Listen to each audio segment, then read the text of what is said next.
In this video, I'm going to show you how to set up a calendar inside of GoHighLevel. So I'm going to show you step by step on how to make it, and also how to add a staff member or yourself to the calendar. Everything you need to know is going to be in this video. Also, if you have not signed up to GoHighLevel, I will leave a link in the description down below. And with that link, you can get a 30-day free trial. But let's get straight into the video. So as you can see, I'm on the dashboard right now inside of GoHighLevel. What we're going to want to do from here is just simply come to the side to calendars, click on that. And right here, we are now brought to like the main dashboard for the calendars. As you can see at the top here, we've got the calendar view here. We also got the appointments here as well.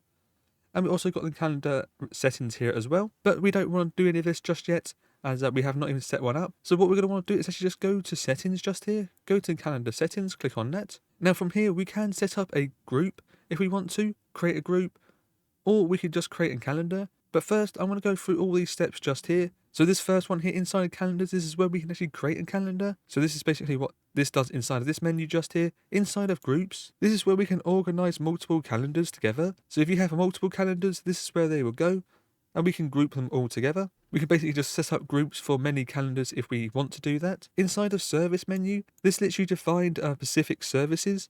So we can set up like a 1 hour strategy call in here if we want to. Next, inside of rooms, we can set up physical or virtual rooms. This is basically for like Zoom meetings or like TeamSpeak meetings, stuff like that. This is basically where you can set this up from. And inside of equipment, this is basically where you can make your team members share equipment, or you can assign or manage shared equipment between your team members. So let's actually get started with the main tutorial. So what we're going to want to do is actually come over to my staff on the side, because first we need to add a staff member, or you can add yourself to any calendars that you make. So we need to do this first. So come over to my staff, click into here. Inside of here, what we're going to want to do is actually just add a user. So add a user. And in here, this is where we can add our staff name, their last name, their email address, phone number if you want to do that as well. If you don't have any staff, you can just simply add in your own name in here and your own email address. So if I'm the only person working on this, I would put my own name in here. But if I have a staff member, I can put them in here as well. Now I've just added a staff member in here for now. You can come down to advanced settings. If you want to give them a password, you can do that as well. So if you want to give your staff a password, you can do that. They can also change this themselves as well later, but it's up to you if you want to add that in. I'm just going to leave it as no password. And I'm not going to add a phone number in here, but you can add any phone number. You can also give them a signature as well. If you want to add this in, you can do that from down here. We can also add them a profile picture by clicking into here. We can give them a profile picture, but I'm not going to do that. I'm just going to leave this as default for now. And I'm going to click on next in the corner here. Now we need to actually add a role and permissions to our user. So if you're setting this up for yourself, you probably just want to leave it as admin and just leave it as default, as all these settings are good. But if you do have staff members, you can basically give them different roles. So we can click into here and we can actually add a user. So we click onto user, and from here we can turn off stuff that we don't want to give them permission to. So you can come through the list here, and yeah, as you can see, there's loads of stuff that we can let them do or not do. So it's up to you if you want to do that. But for me, I'm just going to keep it as admin. Click on save.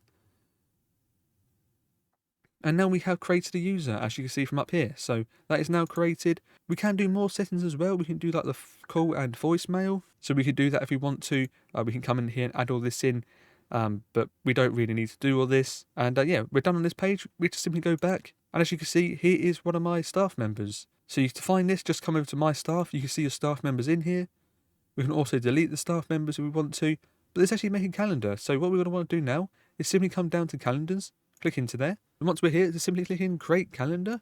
Click into there. Now we can choose from 4 different types of calendars. So you can set up a personal booking. We also got a round robin booking as well.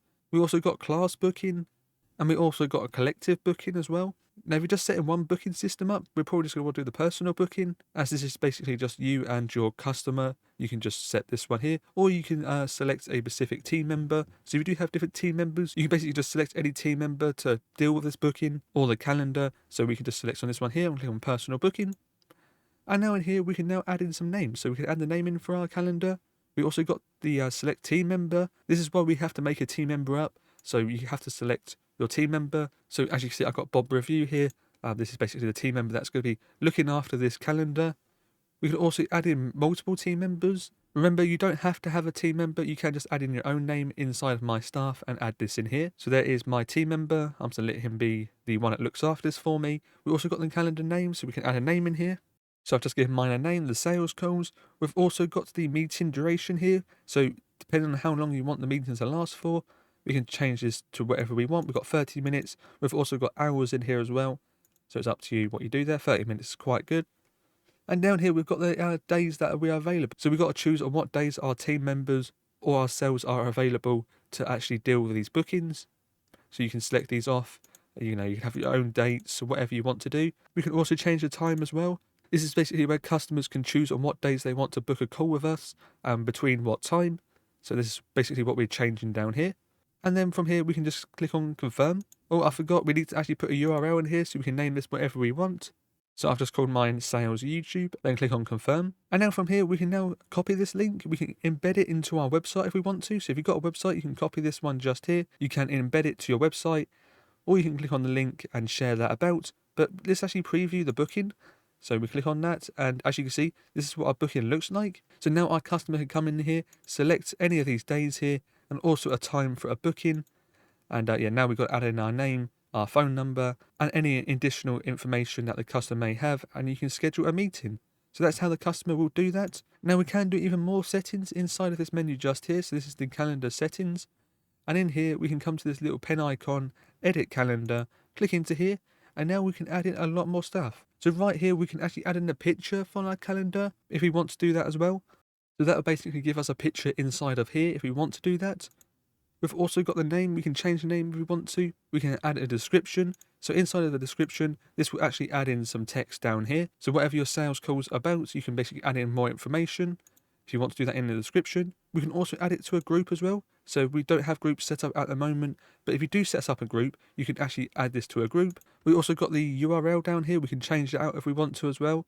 We've also got the meeting invite title. So I'll just leave this as default, and you can leave a message after this if you want to. This basically just gets the contact's name, and then we can say a message afterwards. So this is basically the calendar event that shows in Google Calendars, Outlook, and also Apple Calendars. We also got down here the team members, so we can actually add in more team members or remove team members. If you want to do that from down here, you can do that. We also got the meeting location if you want to do that. So if your meeting location is inside of Zoom, you can do that as well. So you can add in Zoom just here. And as you can see, this user has not added a Zoom account. So when I click that, we don't have a Zoom account connected. So if you do have any staff members, you want to make sure that they do have that connected. But we can choose anything else like the phone as well. So basically our team member can phone up the customer, or we can phone up the customer if it was just us doing this. We can also change the event color down here as well if you want to, but I quite like blue.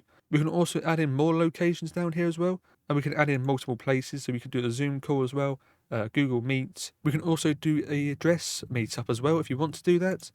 I'm going to remove this one by clicking the little bin icon. Next, we've got the availability. So we come over here on the side here, click into this. Inside of here, we can basically just change a load of settings out. It's up to you what you do from inside of here. We can also put look busy if you want to do that. This basically makes it so your calendar looks busy. It looks like you actually got bookings scheduled. So some of these dates will be blocked out, and some of the times will be blocked out as well. If you want to do that, we can basically just put a percentage in here. We can do like 50% of the time we are busy. So what that has done is it's made us look busy now. So as you can see, less times have come on this day. And yeah, basically that's what that does there. We've also got some other settings that we can change the times per day. So on a Sunday, you can change this like for 10 o'clock all the way up to like midday or something like that. So click on midday. So on a Sunday, we're only available from 10 o'clock to 12 o'clock. So we can do something like that on a Sunday. You can do whatever days you want. You can change this out from in here. And as you can see, we're unavailable on a Monday and also on a Saturday. We can also select recurring meetings down here. So we can select into here. So if you want to set this up, we can basically do this for one day, or we could do a weekly recurring meeting. So we can do that from in here as well. And I'm just going to turn this one off though, as I don't want that one. We've also got some more settings in here. You can basically just leave this as default. But if you want to come in here and change some of this out, you can do that as well. So next, we've actually got the thoughts and payments. So inside of here, we can basically set up payment systems if we want to do that as well. So if we want to charge for our meetings, we can do that from in here. So inside of here, we can basically just collect more information from our customers. We can do that if we want to. I don't really want to set any of this up, so we can leave this if you want to. You don't really have to do this. But if we come down to the bottom, this is what we might actually want to do, is actually accept payments. So to accept payments, we actually need to add in a payment provider. So we have not done that. Now, if you want to do that, you can click over here to manage this. So we can click into this. And this will let us do the manage payment provider. So you can connect a Stripe or PayPal or any of these other apps down here. So make sure to do this if you do want to accept payments. I'm going to go back over to this page. I don't want to accept payments, so I'm going to leave that as default. So next we've got the notifications and additional options. So we select into here. Inside of here, we can basically alert our team members when meetings are coming up or any bookings that we do have. So right here, we've got the appointment booked. We can basically have in-app notifications. We can also have email notifications as well. So if we want people to get notified when we have an appointment coming up, we can just click into this little edit button. And inside of here, we'll put this disabled over to enabled and click on save and wait for this to load. And then click on the little X button just there, and now we've got that enabled. I recommend actually adding all of these on. So come into each one of these and just enabling all of these. This is a good idea because sometimes people forget that they've got an appointment coming up, because you could have done an appointment with someone else if someone has forgotten all about it. So you could do that.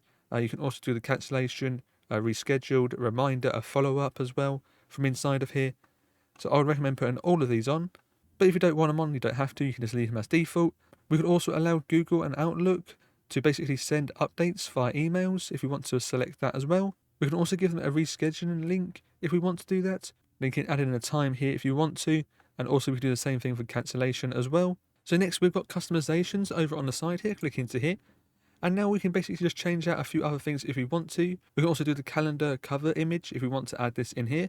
This will basically give us an image in here if we want to do that.